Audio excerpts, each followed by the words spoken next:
Nananatiling undefeated ang Blackwater Bossing sa ikatlo nilang laro sa PBA Philippine Cup ngayong season.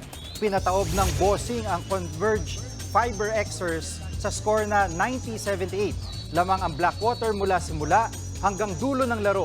Lumaki pa ng hanggang 35 points ang kanilang lamang noong third quarter. Pinangunahan ni Christian David ang opensa ng Blackwater sa likod ng 16 points at 5 rebounds. Sila na ang top seed sa kasalukuyang conference. Nananatili namang walang panalo ang Converge.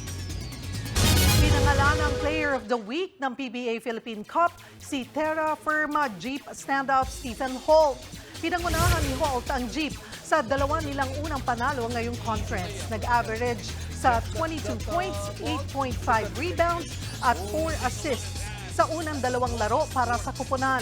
Malaking bagay yan para madala ang Jeep sa pinakamaganda nilang simula mula noong 2016 kung saan umabot sila sa playoffs. Sabi naman ni Holt, di naman niya masyadong iniisip ang individual performance. Mas mahalaga raw na makapag-ambag sa opensa at depensa sa kanilang team papunta sa panalo. Mga kapatid, Jiggy Manikad po, iba na ang may alam at may pakialam sa panahon ngayon. Para sa konkreto, kumpleto at komprehensibong balitaan sa Frontline, mag-follow at mag-subscribe sa social media pages ng News 5.